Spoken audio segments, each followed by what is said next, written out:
Nos agarró el sismo. Yo creo que nos va a dar para varias semanas de pesadillas, ¿no? De que suena la alarma sísmica y no te puedes mover. Pero está bien, Dios nos despertó el domingo desde temprano porque quería hablarnos de algo importante. Previo a comenzar el mensaje me gustaría poder orar por la predicación del día de hoy. Doy muchas gracias al pastor porque me dio la oportunidad de hablar de este tema que yo siento que Dios ha trabajado en mi corazón durante, yo creo que ya mes y medio. Y realmente es algo que es incómodo, pero siento que es muy necesario, sobre todo en el punto en el que estamos como iglesia, arrancando un 2025 con muchos planes, con muchas expectativas de qué queremos lograr como iglesia en este año que vamos a arrancar.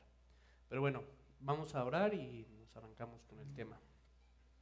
Señor, te damos muchas gracias, tú eres bueno, para siempre es tu misericordia, te damos gracias por esta mañana en la que nos permite, Señor, pues disfrutar de la vida, disfrutar de cada una de tus bendiciones, nos permites reunirnos como iglesia, Señor, nos has dado un tiempo de libertad en el que podemos venir, Señor, a tu casa de oración y estar congregados, reunidos, sin que nadie nos persiga, Señor. Te damos muchas gracias, ayúdanos a disfrutar, aprovechar, a capitalizar esta libertad que nos has dado y poder vivir un cristianismo pleno, Señor, en el que podamos comprobar y disfrutar cada una de tus bendiciones. Ayúdame, Señor, guíame, ayúdame a no fiarme en mi propia prudencia, sino confiar de ti de todo mi corazón. Dejamos este tiempo en tus manos, en el nombre de Jesús. Amén. Entonces, pues este año que comienza trae consigo varios objetivos para la iglesia, ¿no? En unos cuantos meses, en abril para ser más preciso, vamos a arrancar con la campaña de una iglesia con propósito, con la cual nosotros deseamos cavar profundo y fundar los cimientos sobre los cuales deseamos construir una iglesia madura para este 2025. Conocer nuestra identidad, nuestra misión, las tareas que debemos de desempeñar como un cuerpo de creyentes, sí o sí va a traer crecimiento, ¿no? Si nosotros dedicamos tiempo a estudiar la visión que Dios tiene de su iglesia, si dedicamos esfuerzo para hacer cambios y dedicamos nuestro corazón para experimentar las verdades bíblicas, te aseguro que siempre va a haber bendición de manera individual y de manera colectiva. Siempre. Toda vez que un creyente o un conjunto de creyentes se dediquen a estudiar la palabra para ver cómo la aplican a sus vidas, siempre va a haber buenos resultados. Y ese es el objetivo de esa campaña, revisar nuestros fundamentos, ordenar nuestros pasos y caminar hacia la madurez como iglesia.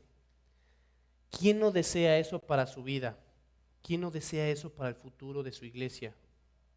¿Quién no desea madurar y crecer? O eres como algunos jóvenes que conozco de, eso de madurar es para verduras, ¿no? La madurez no es para mí. Yo no sé si tú lo deseas, pero yo sí lo deseo y te aseguro y te garantizo que Dios sí lo desea. Te animo a que lo pruebes.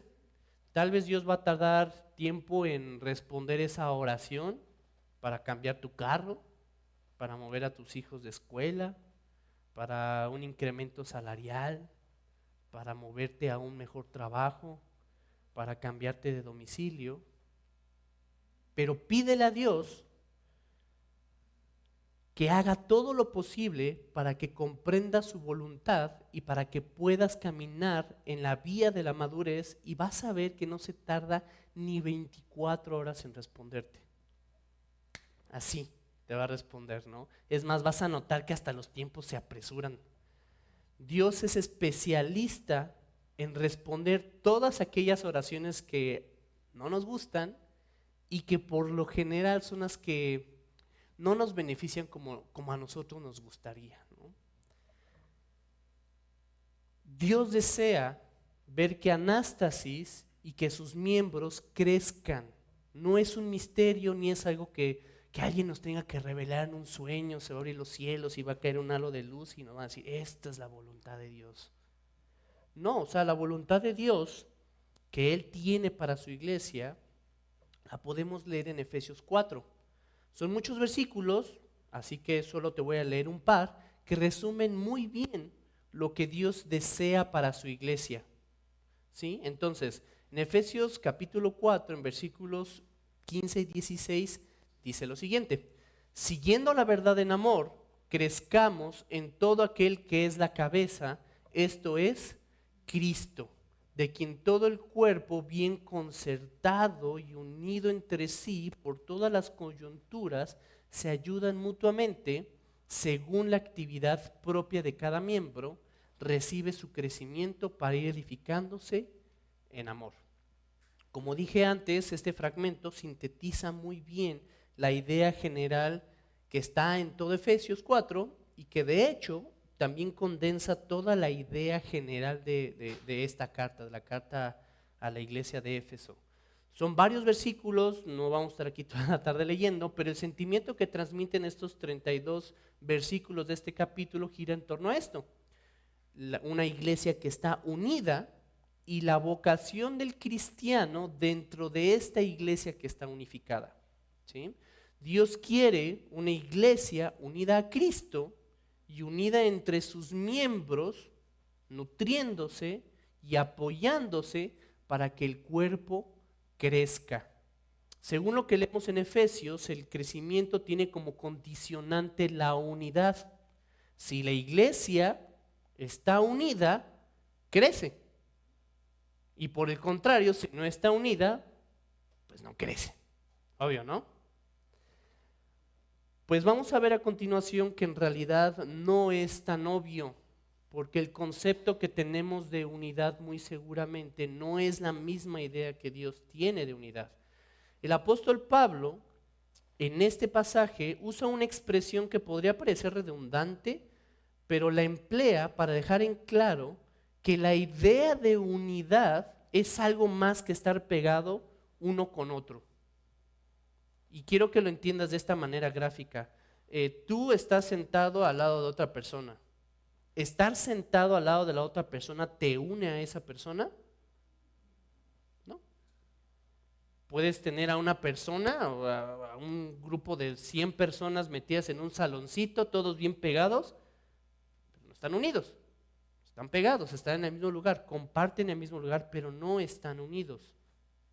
Y la expresión que está diciendo está en el versículo 16, que dice, de quien todo el cuerpo, y aquí subrayo, bien concertado y unido entre sí por sus coyunturas, se ayudan mutuamente. La palabra concertado es un término legal que significa que existe un acuerdo entre dos partes y que ese acuerdo es inquebrantable.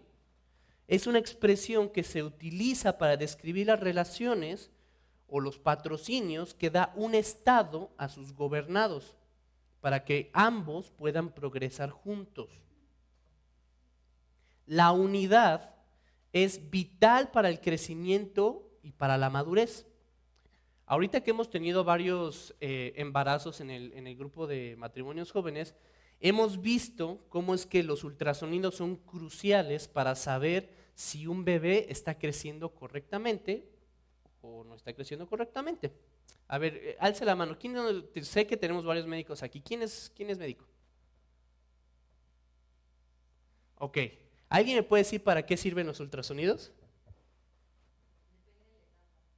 Bueno, pero en general, ¿para qué o sea, para qué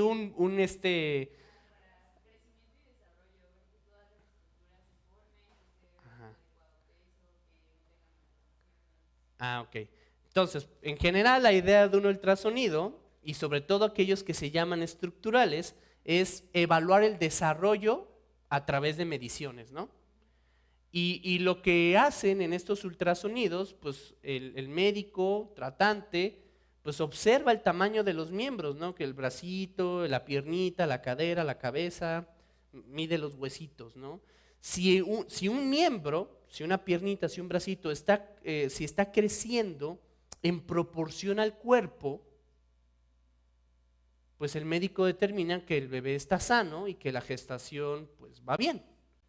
Pero si un miembro o todos los miembros están creciendo a ritmos diferentes, el crecimiento es dispar, pues el médico tiene indicios para decir que algo está mal, ¿no? De hecho, normalmente todas las alteraciones genéticas pues se observan en que pues el cuerpo, la cabecita va creciendo, pero todo el cuerpo se queda chiquito, ¿no?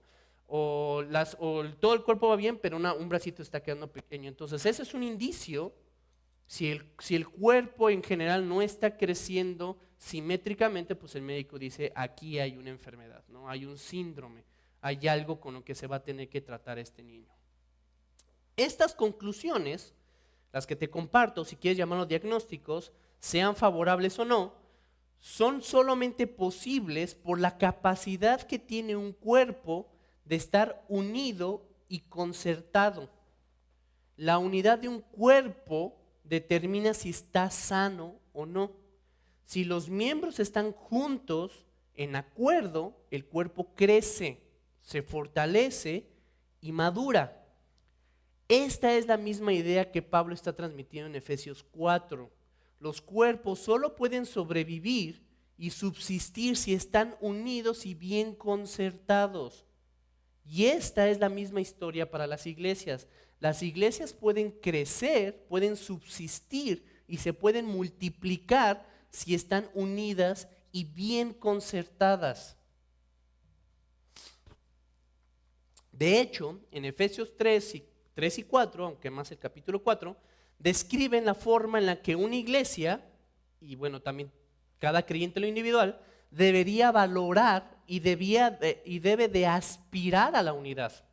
Concretamente se mencionan 3 enfoques respecto a la unidad y 5 prácticas para guardar la unidad.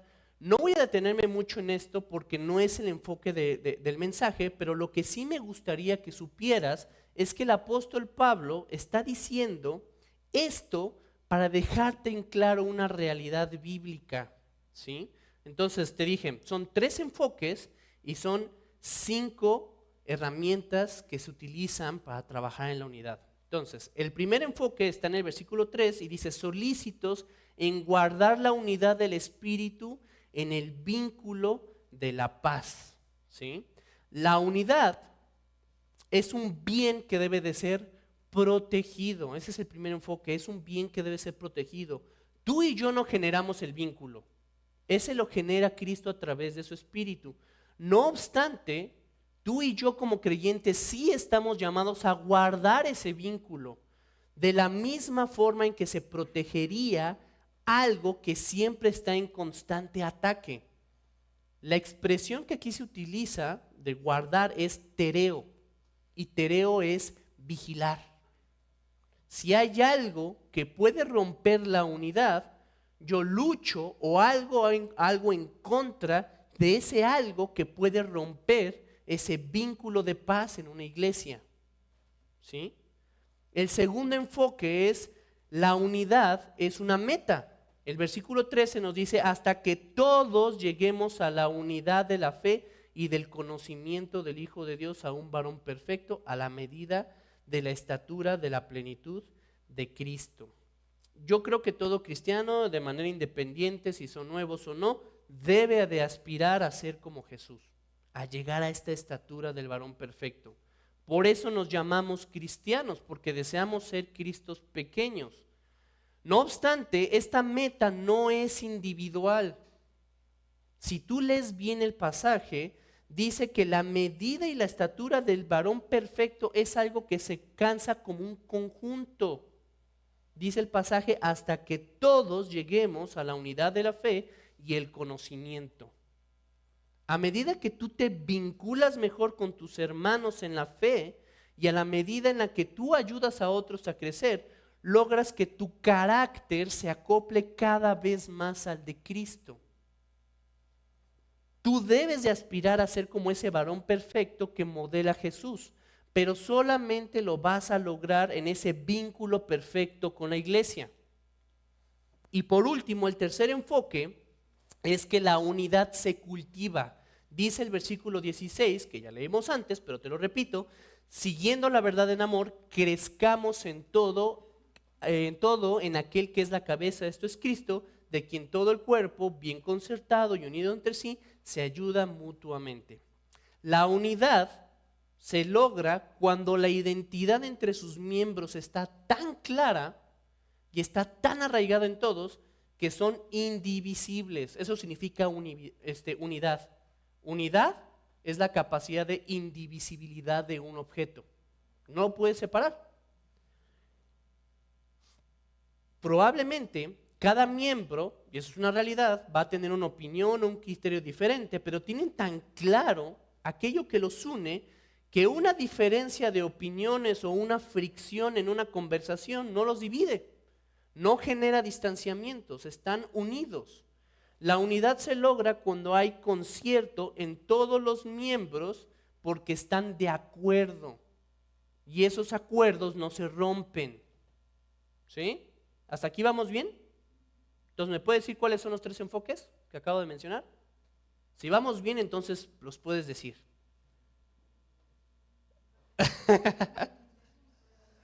Ok. Lo primero es que la unidad es un bien que debe de ser guardado, ¿sí? Lo segundo es que la unidad es una meta, es un objetivo y es uno colectivo. Todos debemos estar aspirando a esa unidad. Y lo tercero es que la unidad se cultiva, se trabaja intencionalmente para ser indivisible. ¿Sí? Esos son los tres enfoques. ¿Por qué te digo esto? ¿Alguna vez has escuchado el nombre de Robert Ballard? No, seguramente no. Pero lo que sí has escuchado es el nombre de RMS Titanic, ¿correcto? Entonces dicen, pues es una película, ¿no? ¿Que no la dirigió James Cameron? No. Todos conocemos que existió un barco hace pues ya más de 100 años que se llamaba Titanic, ¿no? Ok. Y definitivamente lo que llegaste a ver son fotos o algún video de este gigantesco barco hundido, ¿no? Es bien difícil no haber dado por lo menos una vez en tu vida con una foto del Titanic, ¿sí? Entonces, en 1985, Robert Ballard tardó 8 días en explorar un diámetro de 640 kilómetros desde la costa de Terranova, Canadá. Él no sabía dónde estaba ese barco, él solamente sabía que pues, se hundió en el Atlántico y que estaba a tantos kilómetros del continente americano, ¿no? Pero fuera de eso él no tenía la idea de nada. Entonces armó un equipo de búsqueda, invirtió dinero, leyó documentos, revisó mapas y exploró la negrura del océano hasta encontrar el barco hundido.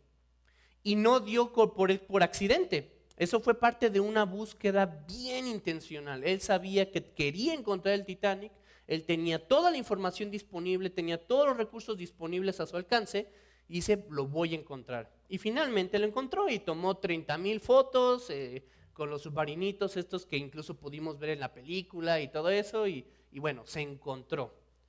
Con este ejemplo quiero que entiendas que la unidad, tal como la describe Efesios, no es algo accidental. No ocurre por casualidad. No te tropiezas a la mitad del camino con ella. ¿Me explico? No es como voy a meter a 100 personas en un predio, en una iglesia, y domingo tras domingo durante 30 años, ya, por el designo de la casualidad, ya listo, están unidos. Ahora son una iglesia, ¿no? Esto no pasa así. La unidad es algo que se estudia, es algo que se trabaja, es algo que se protege y es algo que se aspira a lograr. El apóstol Pablo del versículo 1 al versículo 15 va a enumerar todas y cada una de las maneras en las que tú y yo deberíamos de estar trabajando para lograr y para cuidar esa unidad de la misma manera en la que un atleta se disciplina en su deporte. En el versículo 1 dice que tenemos un llamado, en el versículo 2 dice que debemos de ejercitar humildad, paciencia y tolerancia para lograrlo.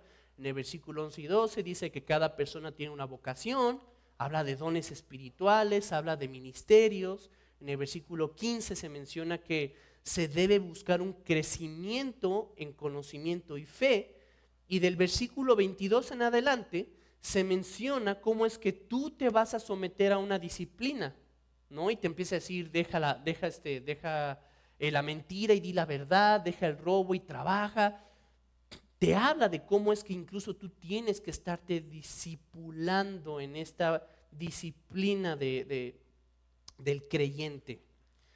Esto último te lo menciono solamente de pasada porque, repito, no es el enfoque del mensaje. Lo que te quiero dejar en claro es que si el apóstol se tomó la molestia de hacer evidente un enfoque y mencionarte cada uno de los instrumentos uno por uno para lograr la unidad de la iglesia, es porque hay varias cosas que sí caen de nuestro lado de la cancha, que sí debemos de trabajar y que sí o sí debemos de evitar.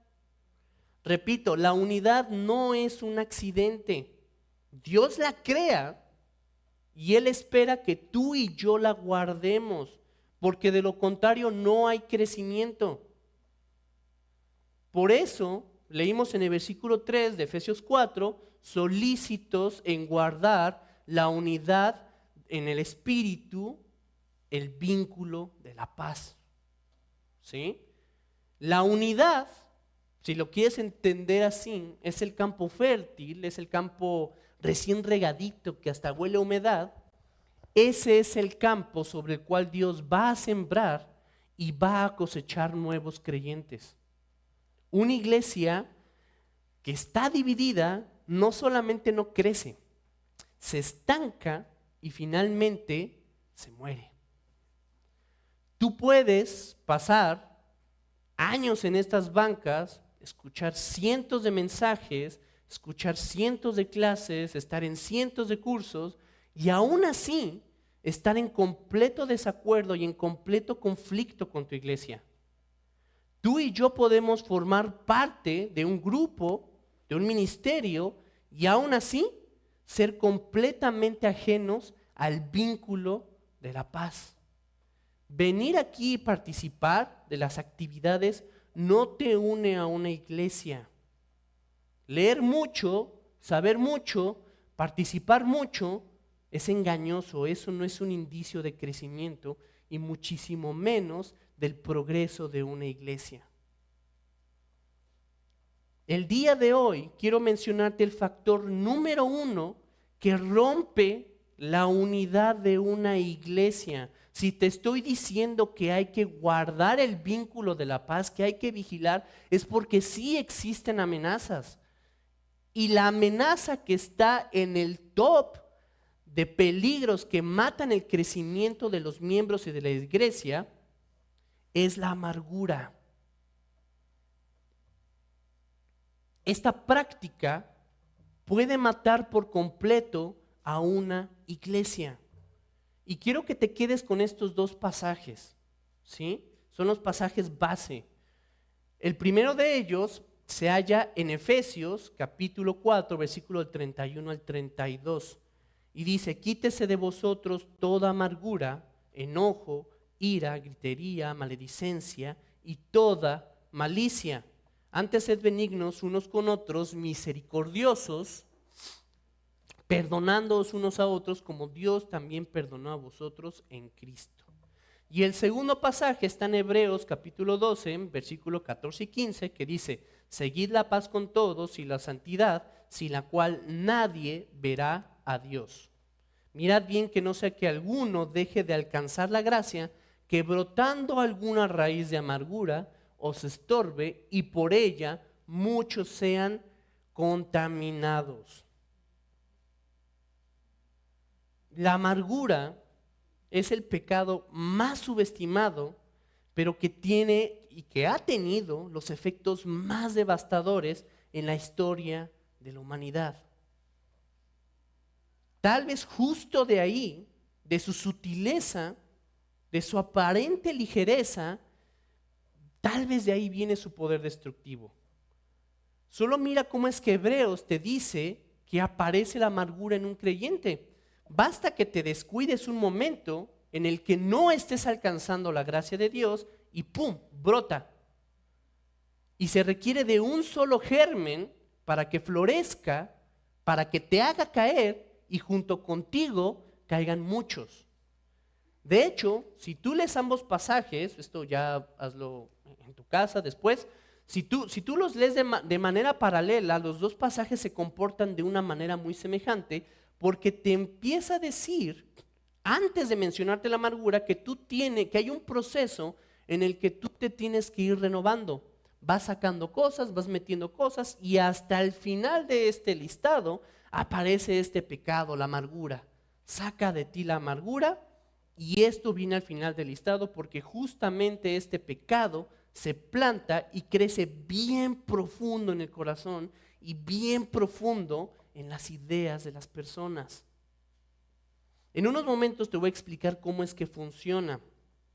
También quiero que veamos que la amargura es un resultado de una cadenita de pequeños deslices de cosas que aparentemente no tienen relevancia, pero que permitimos en nuestra vida. Incluso la amargura puede anidarse y puede crecer en medio de valores que nosotros protegemos y consideramos valiosos, pero que al final termina desplazando por completo el carácter de Cristo. Para arrancarnos con esto, quiero darte una breve definición y una explicación de qué es la amargura, ¿no? Según la Biblia. Y posteriormente quiero contarte un pasaje en el que Dios deja un maravilloso panorama de cómo es que se ve la amargura y cómo es que se resuelve la amargura. ¿Sí? Entonces, definición. En el hebreo, el vocablo marrar o marar significa amargo o afligir. Pero esta palabra también comparte una raíz, mar, que da la idea de algo que escurre, algo que fluye. Y esto nos ayuda para complementar la idea de que la amargura es un dolor o es una herida que escurre, que fluye, que está abierta. Es algo que está abierto y por lo mismo es algo que no ha sanado. Por otra parte, en el griego se emplea la expresión de epicría, que significa veneno o punzante. En ambos casos, ya sea en el hebreo en el Antiguo Testamento o en el griego en el Nuevo Testamento, la amargura se utiliza como sinónimo de odio o desprecio. Cuando tú veas algún pasaje que te habla de la amargura, lo que está en el centro de la amargura es odio y desprecio. Y sirve mucho el trasfondo de estas palabras que el autor seleccionó para que, ya que este sentimiento posee elementos que son intangibles, son invisibles, ¿no? Y definitivamente nos afectan. En primer lugar, es una herida que está abierta y que va drenando nuestra vida y que no sana por sí sola, ¿no? De hecho, veremos que el tiempo solamente agrava la amargura, ¿no? En segundo lugar, es un veneno, ¿no? Es algo punzante, es algo doloroso, es algo que está activo, ¿no? Y que va carcomiendo nuestra vida y que además, como también un veneno, se puede contagiar a otros, ¿sí? Entonces, esta es la definición de dónde proviene la amargura. En diversos pasajes de la Biblia, sobre todo en el Antiguo Testamento, se mencionan personajes que despreciaron a sus prójimos, que odiaron a sus prójimos, que guardaron amargura contra ellos. Y tenemos un listado muy amplio, ¿no? O sea, tenemos a Caín contra Abel, a Sara contra Agar, a Esaú contra Jacob, a los hermanos de José contra José, a Miriam y Aarón contra Moisés, a Absalón contra su padre, y etcétera, etcétera, etcétera, etcétera. En todos y cada uno de estos casos se puede notar una constante. Alguien consideró que se le dio un trato injusto. Ten en mente esta idea de lo injusto cuando pasa la narración bíblica que te comenté hace rato. La honra o la idea de honra que tenían estos personajes fue herida y por ello buscaron hacerse justicia para ser retribuidos. Fíjate muy bien, Caín consideró injusto que Abel fuera honrado por su holocausto. Sara consideró injusto que Agar la despreciara por ser estéril. Esaú consideró injusto que Jacob recibiera la bendición del primogénito. Los hermanos de José consideraron injusto que su padre los amara más, que su padre amara más a José. Miriam y Aarón consideraron injusto que Moisés fuera el mensajero del pueblo. Absalón consideró injusto que su padre fuera el rey. En todos y cada uno de estos casos, alguien pensó lo siguiente: oye, ¿y por qué él sí y yo no? Grábate muy bien esta idea, porque siempre, de manera indefectible, siempre que sale una queja de ¿por qué él sí y yo no? O ¿por qué yo siempre tengo que hacer las cosas y los demás no? Siempre debajo de eso hay una pequeña semilla de amargura en la mente y en el corazón de una persona. Y que no se malentienda, este tipo de pensamientos y sentimientos son muy comunes. El problema está en cuando dejamos que una semilla comience a germinar. ¿Sí? Tal vez nosotros tenemos una idea de cómo es que crecen y germinan las cosas, pero la idea que te está transmitiendo el autor es que tú siembras una semilla y no ves el progreso de la semilla hasta que brota. Todos hicimos nuestros experimentitos así del frijolito con el algodoncito y le poníamos agüita, ¿no? Y veíamos cómo germina. Bueno, en la antigüedad no hacían eso, ¿no? O sea, nada más sabían que plantaba una semilla y después de determinado tiempo brotaba una raíz, una hojita de algo, ¿sí? Entonces, es algo que es invisible, no lo podemos ver. La amargura no crece de un momento a otro, la notamos de un momento a otro, pero no crece de un momento a otro. Hebreos 12 te habla de que una raíz, que es una raíz, y esta raíz en algún momento da frutos. Entonces se requiere de tiempo y de gestación para que la amargura se arraigue en una persona, pero siempre inicia con una semilla. En estos casos que te menciono, la amargura no terminó siendo pasiva. No se quedó como, me cae mal, no lo aguanto, ¿no? No, o sea, se concretó en acciones. Caín eventualmente mató a Abel. Sara abandonó en el desierto a Agar. Esaú quiso matar a Jacob. José fue vendido por sus hermanos. Miriam y Aarón murmuraron contra Moisés. Absalón desterró y persiguió a su padre para asesinarlo.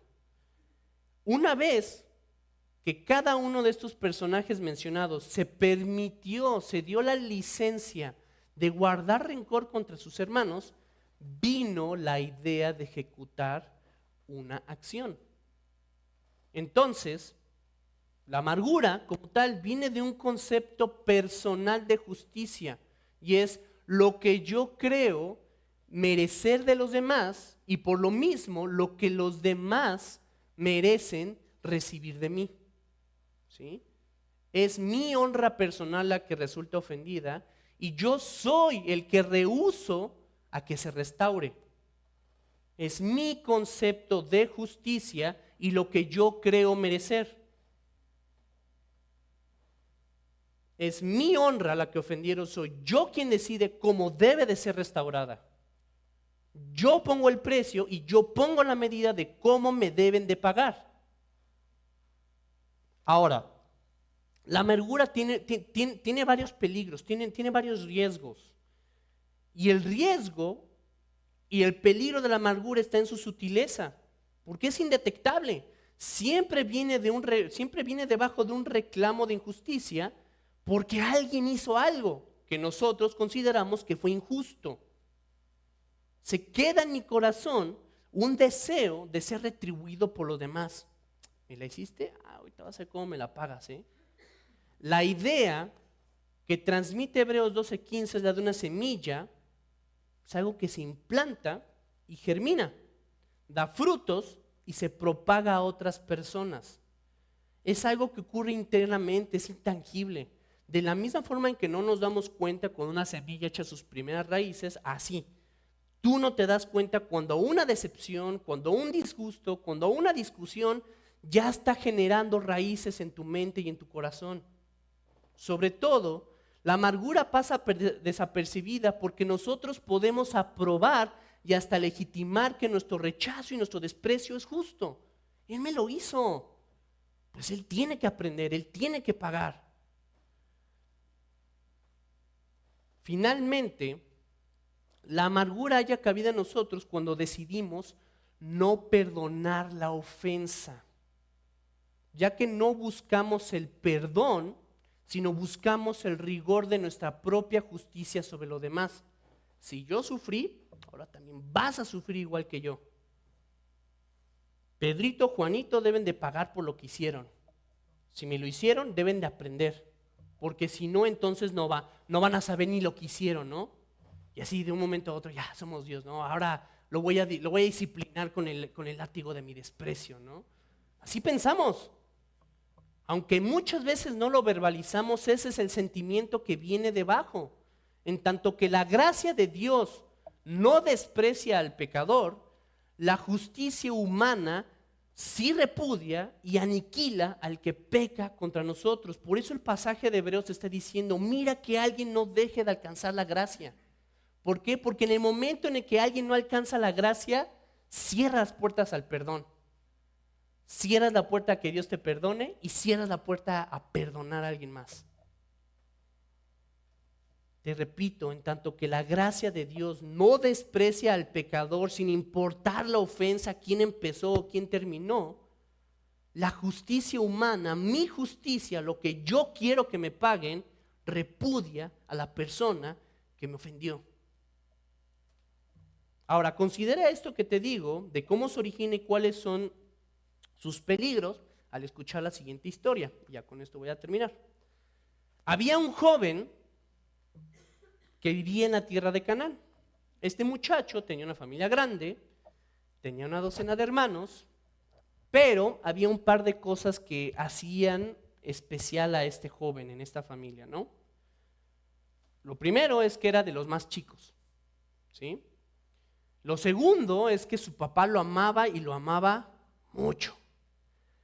De hecho, era el favorito de la familia. Y lo tercero es que este joven podía ver sueños. Ya sabes de quién hablo, ¿verdad? ¿De quién? José. Fíjate, José es un muy buen referente de integridad, pero es un muy mal referente de amargura. Te lo voy a explicar. La historia que te voy a contar, pues es de José y sus hermanos. Ahora la historia es muy larga, me quedan muy pocos minutos, entonces pues te voy a resumir el 99% de la historia y voy a cerrar con unos versículos que nos dicen el meollo del problema, ¿sí? Entonces tenemos a este adolescente que según Génesis 37 tenía 17 años, ¿sí? Y en este punto, a sus 17 años, en su adolescencia, inicia la historia. Él era el onceavo de dos hermanos, no era como tal el más chico, pero él tenía algo especial. Él era el primogénito de la segunda esposa de su papá. Su papá, Jacob, había tenido dos esposas y la esposa a la que él más amó, a la favorita, Raquel, a esa esposa le nacieron dos hijos y José era el primogénito de esa esposa. Entonces, como claramente no ocurre en las familias de hoy en día, esto no tiene similitudes con la realidad, pasa, y sobre todo con los papás que dicen que no, que eso pasa con los papás, ¿no? Que dicen que aman a todos por igual, pero siempre hay alguien que en Navidad recibe el regalote más grandote y que las mañanas así tiene el plato mejor servido, así el más calientito, las mañanas, ¿no? Pero esto no pasa, eso solamente pasa en la Biblia, ¿no? Y este papá hacía todo lo posible por dejar en claro que él era el favorito, ¿no? Cierto día, Jacob, el papá, hizo algo que puso la cereza en el pastel del favoritismo, ¿no? Le teje una túnica de colores. Llega y le dice, mijito, te compré un jorongo invaluable marca Balenciaga, aquí tienes, mijito, ¿no? Y todos los demás, pues ahí hay unos costalitos y les hice unas ropitas, ¿no? Entonces los demás hermanos estaban que no se aguantaban el coraje, ¿no? O sea, ya la envidia que le tenían, el odio que le tenían, dice la Biblia que ya ni siquiera le podían hablar pacíficamente, ¿no? Seguramente José ya llegaba así, llegaba y todo así, "Ush". Y además, por si fuera poco, José hacía dos cosas que complicaban más las cosas, ¿no? Que en primer lugar, pues era el chismosito de la familia, ¿no? Entonces en Génesis 37:2 dice que él era el que le informaba la mala fama de sus hermanos a su papá, ¿no? Entonces, no es que lo hiciera tan descaradamente, pero se paraba el cuello y le decía, no, pues no voy a hablar bien de mí, pero pues, oye papá, estos hijos tuyos de tu otra esposa son, algo bárbaro, ¿no? Qué bueno que yo no soy como ellos, ¿verdad papá? Eso es lo que hacía José. Él no decía, no, te sacaste la lotería conmigo. No decía eso, él era un poco más sencillo. Él decía, tus hijos son unos loquillos, son unos tremendos, ¿verdad? Y él hacía esto, ¿no? Y era algo muy común para él. Y en segundo lugar, este joven tenía visiones mientras dormía, ¿no? Tenía sueños. Y la Biblia inicialmente nos menciona dos de ellos, que son diferentes, pero con una misma idea. En sus sueños, él está en el centro de un campo, y alrededor de él están sus hermanos, su mamá y su papá, y todos se inclinan delante de él, ¿no? Y lo peor de todo, tiene el sueño y dice, qué buena idea, se lo voy a platicar a mis hermanos, ¿no? Entonces, pues ya te imaginarás, ¿no? O sea, si los hermanos ya sentían que José les caía gordo, pues ahora más. Y José realmente en este punto ya era el apestado de la familia, ¿no? Él era el que llegaba a una reunión familiar y todos decían, ya le cayó caca al pastel, ya llegó José. Por ahí a la mitad de Génesis 37, ya sus hermanos decían, ya ahí viene el soñador, no, ahora a ver qué sueñito nos comparte. Entonces, tenemos varias cosas en esta familia. Un padre con un marcado favoritismo, un hijo adolescente, orgulloso, con ínfulas de grandeza, hermanos envidiosos que no toleraban que a nadie se le tratara especial. Esto claramente, pues como te dije, no tiene semejanzas con la realidad, solamente ocurre en la Biblia, no ocurre en familias reales, ¿verdad? Pues todo mal con esta familia. La cosa se pone interesante cuando cierto día, mientras estos hermanos cuidaban ovejas en el campo, José llega y como siempre, pues para espiar y pasar el chisme a su papá, entonces cuando todos ven que José viene, se les ocurre así casual, ¿no? De la nada, oye, ¿y si matamos a José? Y así de la nada, así sus hermanos improvisaron un asesinato, ¿no? Y todos en vez de decir, oye, espérate, es nuestro hermano, pues sí, es de otra mamá, pero pues tenemos mismo papá. Y no, en su lugar dijeron, oye, qué buena idea, sí, hagámoslo, ¿no? Y aparece José ya delante de ellos con su túnica de colores acá. ¿Bien? ¿Qué onda, chavos? ¿Cómo están? Entonces su hermano lo agarran, lo golpean, le rompe su jorongo de colores Balenciaga, lo desnudan y lo tiran a un pozo, ¿no? Que para suerte de José, pues no tenía agua, porque si tenía agua se ahogaba ahí. Entonces ya con José desnudo, golpeado, en el fondo del hoyo, pues sus hermanos dicen, vamos a echar un taquito, ¿no? Vamos a comer, ya hace hambre, ¿no? Y mientras todos estaban comiendo, la Biblia dice que en Génesis 37:25 que hubieron unos ismaelitas, unos árabes. Y pues viene el mercader árabe y pues uno de los mayores, Judá, dice, oigan, ¿y si mejor en vez de matarlo lo vendemos? Y así nos llevamos una lanita cada uno, ¿qué les parece? Y todos, va, órale, sobres. Y todos respondieron, lo que sacamos de venderlo, pues nos lo repartimos, ¿no? José oye esto, entra en pánico y les ruega, por favor, no me vendan, ¿no? O sea, no me dejen de la casa, ya no voy a platicarles mis sueños, ya no voy a usar el jorongo, esto. Y es vendido. José es llevado a Egipto, ¿no? De regreso, ya los hermanos con sus bolsitas llenas de dinerito, pues se les ocurre decir a su papá, oye, ¿qué crees, papá? ¿Te acuerdas de tu hijo favorito? Pues lo mataron, ¿no? Y pues no quedó nada más quedó pues acá su túnica de colores, ¿no? Entonces, bueno,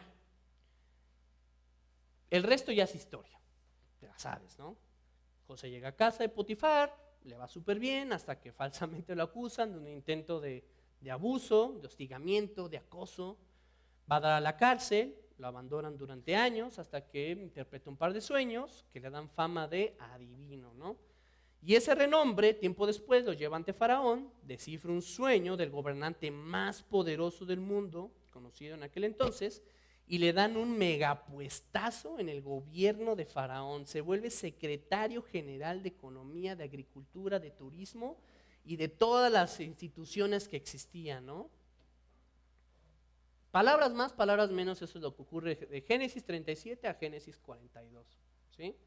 Y la parte de historia que me interesa compartirte es esta, Génesis 42. Se cuenta que hubo una gran hambruna y había tanta escasez de comida que narra la Biblia que la gente, después de dar su dinero, después de vender su ganado y dar todas sus posesiones, se vendían a sí mismos como esclavos para poder conseguir algo de comida y no morir de hambre. Así de grave era la hambruna. La gente se daba como esclavos por un bolillo, ¿sí? José, a ser el administrador de todo Egipto, pues de pronto un día que ve que llegan sus hermanos, llegan 10 de ellos, montaditos en sus asnos, con sus saquitos de dinero y sus costalitos listos para despacharse de semillitas, ¿no? Y cuando vio esto José, ¿qué crees que hizo? Los perdonó. Dijo, vengan aquí, hermanos míos. ¿Dónde han estado todos estos años? ¿Hizo eso? No. José no hizo eso. Jesús dijo, ahora sí, me la hicieron y ahora me la pagan, ¿no? Génesis 42 dice lo siguiente: José, cuando vio a sus hermanos, los conoció, mas hizo como que no los conocía, les habló ásperamente. ¿Recuerdas que a sus hermanos le hablaban ásperamente? Pues él dijo, ahora yo te hablo ásperamente, pero ahora yo soy el que mando, ¿no?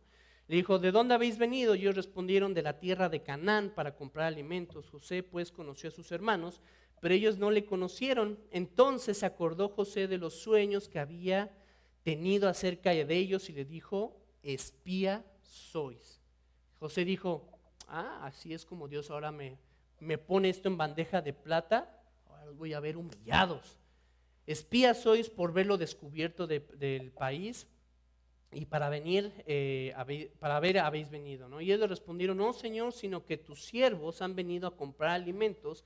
Todos nosotros somos hijos de un varón, somos hombres honrados, tus siervos, bueno, se están defendiendo, ¿no? Y José les dijo, eso es lo que os he dicho, ustedes son espías, y en esto seréis probado. Vive Faraón que no saldréis de aquí, sino cuando vuestro hermano menor viniere aquí. Enviad a uno de vosotros y traiga a vuestro hermano, y vosotros quedad presos, y vuestras palabras serán probadas si hay verdad en vosotros, y si no, vive Faraón que son espías. Entonces los puso juntos en la cárcel por 3 días, y al llegar el tercer día José le dijo, haced esto y vivid. Yo temo a Dios. Si sois hombres honrados, quede preso en la casa de vuestra cárcel uno de vuestros hermanos, y vosotros id y llevad el alimento para el hambre de nuestra casa. Pero traeréis a vuestro hermano menor y serán verificadas vuestras palabras y no moriréis. Y ellos hicieron así. Y decían el uno a otro, verdaderamente hemos pecado contra nuestro hermano, pues vimos su angustia cuando nos rogaba y no le escuchamos, por eso ha venido sobre nosotros esta angustia. Entonces Rubén le respondió diciendo, ¿no habléos yo y dije, no pequéis contra el joven y no lo escuchaste? Entonces dice, yo les dije que era una mala idea matarlo. Sí, se los propuse, pero después les dije que no era una buena idea, ¿no? Ellos no sabían que los entendía José porque había un intérprete entre ellos, y se apartó de ellos y lloró. Después volvió a ellos y les habló, y tomó de entre ellos a Simeón y lo aprisionó a vista de ellos, ¿no?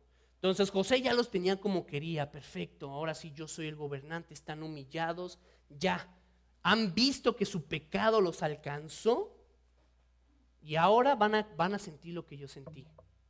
En vista de ellos, órale, llévenselo al calabozo, ¿no? Con todo lujo de violencia, llévenselo.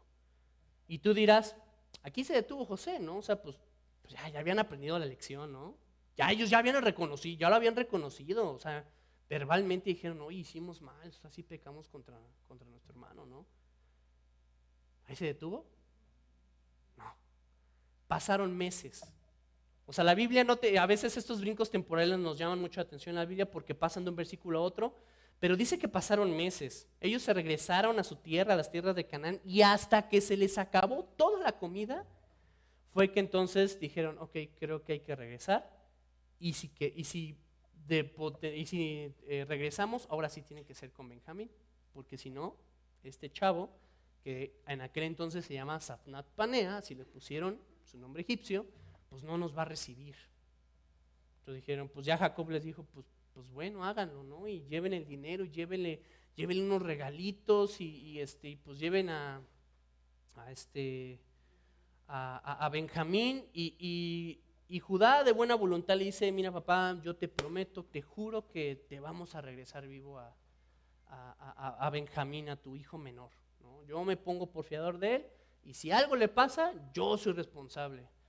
Entonces Jacob dice, bueno, va, me encanta este hijo responsable, ¿no? Entonces van, regresan, y entonces, ya estando los 11 hermanos delante de él, José dijo, ahora sí, que sufran, para ver si con eso aprenden y sienten lo que yo sentí. Y entonces José trama el siguiente plan, arma un banquete y con lo mejor de Egipto los invita a comer. Recuerda, estos son años de hambruna. Los banquetes y los lujos no existen y José les arma un banquete. Y ya están todos comiditos y todo eso, dice, ahora sí los voy a agarrar en curva, ¿no? Llenen sus costales y siémbrenle a Benjamín esta copa con la que yo hago adivinaciones, mi copa de plata, la favorita, la que dice José, hasta grabadito, ¿no? El lic José.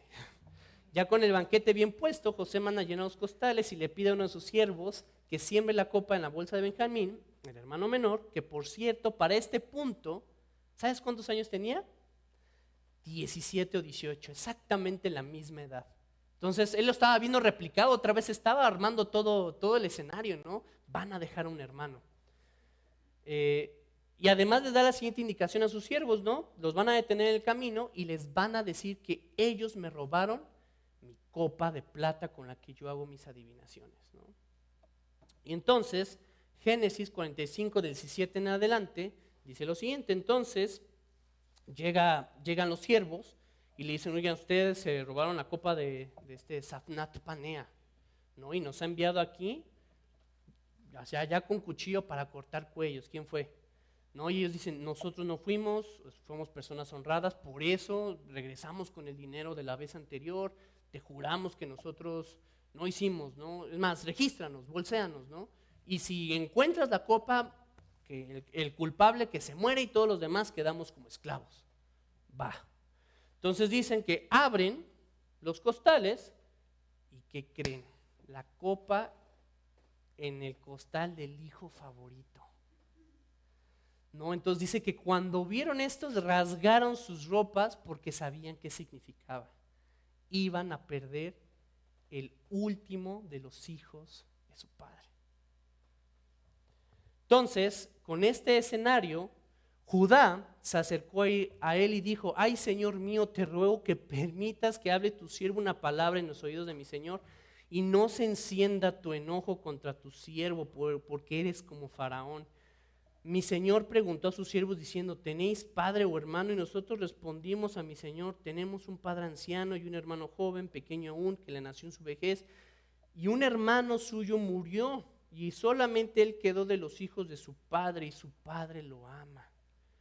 Y tú dijiste a tu siervo, traédmelo y pondré mis ojos sobre él. Y nosotros dijimos a mi Señor, el joven no puede dejar a mi padre, porque si lo dejare, su padre morirá. Y dijiste a tu siervo, si vuestro hermano menor no desciende con vosotros, no veréis más mi rostro. Y aconteció pues que cuando llegamos a mi padre tu siervo, le contamos estas palabras a mi Señor. Voy a brincarme unos cuantos versículos. Y entonces, en estos versículos se le hablan, pues bueno, teníamos un hermano, que él era el favorito, y la vida de este hermano nuestro está tal a nuestro padre, si lo dejamos va a morir. Ahora pues, cuando yo vuelva a tu siervo mi padre, si el joven no va conmigo, morirá. y tus siervos harán descender las canas de tu siervo, nuestro padre, con dolor al Seol, como tu siervo salió fiador por el joven de mi padre. Yo empeñé mi palabra y dije que lo que le pase a él me va a pasar a mí, ¿no? Si no te lo vuelvo a traer, entonces yo seré culpable ante mi padre para siempre. Te ruego, por tanto, que quede ahora tu siervo en lugar del joven por siervo de mi señor, y el joven vaya con sus hermanos, porque ¿cómo volveré yo a mi padre sin el joven? No podré, por no ver el mal que sobrevendrá a mi padre. Entonces, literalmente, Judá dice: por favor, no te lo lleves. Si tú te lo llevas, matas a mi papá. Yo quedé fiador por él. Y quiero que entiendas muy bien qué es lo que está pasando aquí, porque el que vendió a José, ¿quién fue? Judá. Judá fue el que dijo: vamos a venderlo, obtengamos algo de él. Y ahora estaba aquí una vez que Judá había visto el enorme problema que había generado su amargura y su odio contra su hermano. Dice: por favor, no te lo lleves, yo me quedo en su lugar. Y José, dice el capítulo 43, el versículo 1 y 2, dice: no podía ya contenerse delante de todos los que estaban al lado suyo, y clamó, haciendo salir a todos hacer todos salir de mi presencia. Y no quedó nadie con él. Al darse a conocer José a sus hermanos, entonces se dio a llorar a gritos, y oyeron los egipcios, y también lo oyó la casa de Faraón. Lo que estaba pasando aquí en el corazón de José es que había albergado amargura. ¿Sabes por qué? Porque ahora, después, cuando él ya estaba llevando a cabo su plan, su treta para humillar a sus hermanos, lo que él pensaba es: ¿por qué a él sí y a mí no? A mí me tuvieron que haber defendido. ¿Por qué a él sí lo defienden? ¿Por qué a él sí lo aman y a mí no? ¿Entiendes? El tiempo no curó ninguna herida, solamente la agravó. Cuando José tuvo la oportunidad de hacerlo, lo hizo. Me voy a vengar de mis hermanos. Y le valió, estuvo meses Simeón en la cárcel. Me vale, me la pagan.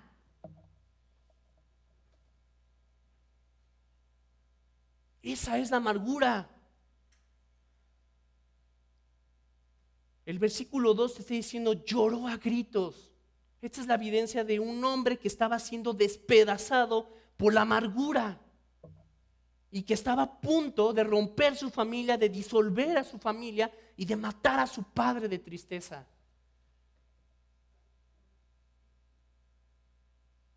José es un muy buen referente de integridad, pero es un muy mal referente de amargura y de perdón.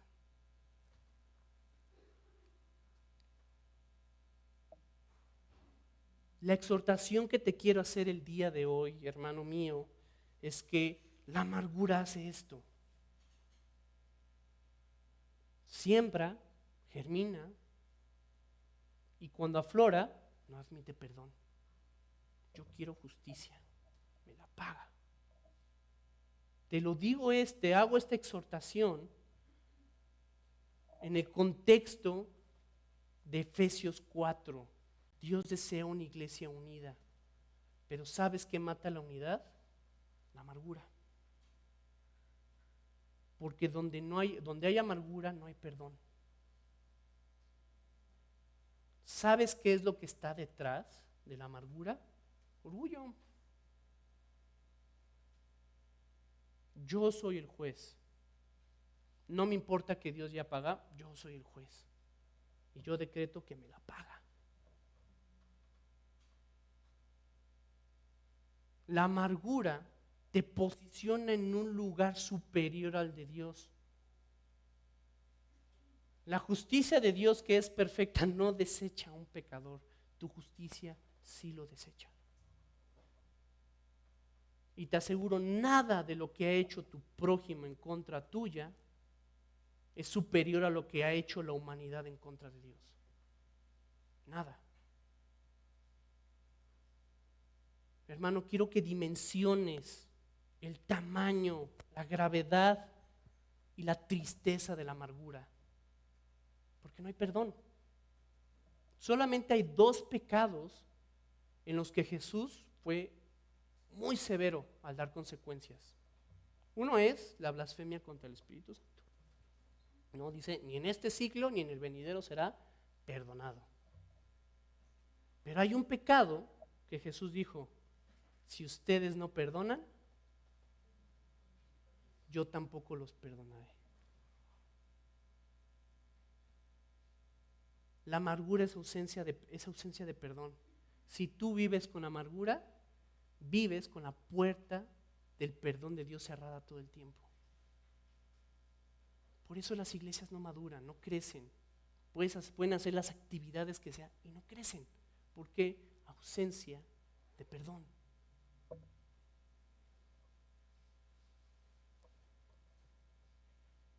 Esto es lo que encabeza la lista que mata la unidad de una iglesia. Pero repito, Dios quiere, anhela, sueña una iglesia que esté unida, concertada, ayudándose. Incluso el pasaje dice soportándose, llamando, siendo misericordiosos, siendo benignos. Ese es el sueño de Dios. Y mira, quiero cerrar nada más con esto, para que solamente veas la unidad como Dios la ve. Hay un pasaje en Génesis, ¿lo pueden proyectar el último pasaje? En el que se habla de cómo es que la unidad se ve delante de los ojos de Dios, ¿sí? Dice, pero el Señor, al verla, este es el contexto de la construcción de la Torre de Babel. Dice, pero el Señor descendió para ver la ciudad y la torre que estaban construyendo y dijo, miren, la gente está unida y todos hablan el mismo idioma. Después de esto, nada de lo que se propongan les será imposible. Vamos a bajar a confundirlos con diferentes idiomas, así no podrán entenderse unos a otros. ¿Lo ves? Y estos no son personas, estos no son creyentes, ¿eh? No tienen un espíritu que les dé unidad, que les dé identidad. No hay un evangelio que los abarque a todos. Estos eran gente pecadora, igualmente de aborrecible que todos nosotros, ¿no? Y Dios vio y dijo, porque están unidos, todo lo que quieran hacer, van a lograrlo. Si ustedes revisan la versión en la Reina Valera, esta es la NTV, van a encontrar que dicen, he aquí son uno. Se comportan como una sola persona. Entonces, como están así de unidos, nada de lo que hagan va a ser frustrado. Ve la unidad de esta manera. ¿Te gusta esta idea de unidad? A mí sí me gusta. Yo realmente deseo verlo todo lo que Dios promete respecto a la unidad, porque si esta es la perspectiva impía de la unidad, no me imagino cómo va a ser la perspectiva espiritual, donde hay un espíritu que une, que concerta, que nutre, que ayuda a que crezca. ¿Me explico? Pero esto es imposible si tú tienes amargura. Entonces la solución es muy sencilla, perdona. Si Dios ya te perdonó ofensas más graves, ¿por qué tú no puedes perdonar ofensas que son menos graves? De nuevo te insto, hermano, este 2025 que inicia, hay muy grandes planes para que la iglesia crezca y crezca con fundamentos bien fuertes. Queremos meterle así de las varillas más gruesas para construir así pisos gigantescos en nuestros planes para el 2025, ¿no? Realmente la campaña que se viene de una iglesia con propósito tiene un alcance enorme.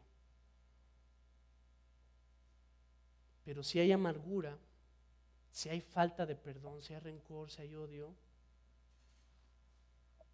se viene abajo. Te animo, si tú tienes algo en contra de tu hermano, en tanto que se dice hoy, ve y reconcíliate. Y te lo digo como una exhortación individual, no te quedes fuera del perdón de Dios. Y en segundo lugar, no te quedes fuera de la unidad de la iglesia. Vamos a orar. Señor, te damos muchas gracias porque tú eres bueno, para siempre es tu misericordia, y te damos gracias, Dios, porque tu palabra es viva y eficaz. Agradecemos, Padre, Señor, pues la esperanza que nos das, Padre, porque finalmente nos das la oportunidad de renovarnos conforme al nuevo hombre y sacar de nuestra vida, Señor, toda amargura, todo enojo, toda gritería, maledicencia, Señor, y nos das la oportunidad de ser buenos, benignos, misericordiosos, Dios. Te pido que por favor sanes el corazón de tu iglesia, permítenos aprender de este gran perdón que tú nos has dado, sin condiciones, Señor, y que no esperó que hiciéramos algo, sencillamente nos diste el perdón. Te damos gracias y dejo a esta iglesia, Señor, y a este 2025, Señor, para que esté colmado de perdón y colmado de crecimiento y de unidad, Señor. Te damos muchas gracias en el nombre de Jesús. Amén.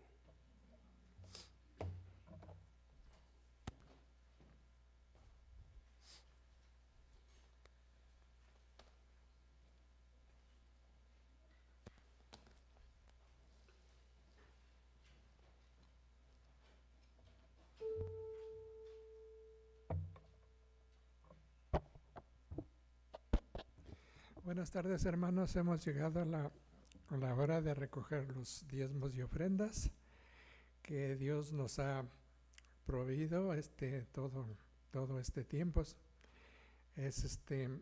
En unos momentos, Señor, vamos a pasar a sus lugares a recoger los diezmos y las ofrendas, y vamos a leer en esta ocasión Deuteronomios 16, 17. Si gustan acompañarme, que dice así: dice, cada uno con la ofrenda de su mano, conforme a la bendición que Jehová tu Dios te hubiese dado. Oremos. Señor, bendice estos diezmos y ofrendas, Señor, y también, Señor, bendice al dador alegre, Señor, y a los hermanos que han de administrar estos recursos, Señor, y que todo sea para tu gloria. Te lo pedimos, Señor, en el bendito nombre de tu Hijo amado Cristo Jesús. Amén.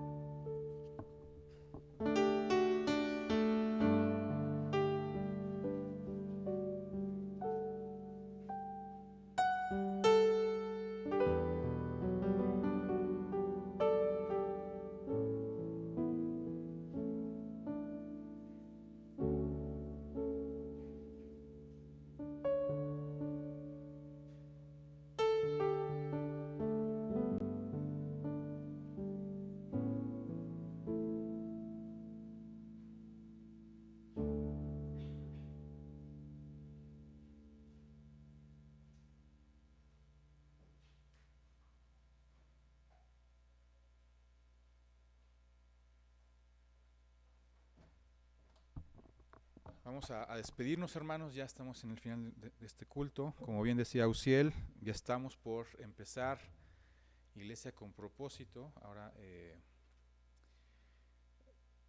es toda una reestructura, hermanos. Es algo que estamos orando, estamos trabajando. De hecho, ya empezamos con algunos preparativos para esto. Mantente en oración, porque en abril vamos a arrancar con todo este plan. Y vienen cosas emocionantes, vienen cosas buenas, y que queremos que Dios sea glorificado en todo esto. Entonces ponte de pie, vamos a orar, vamos a despedirnos.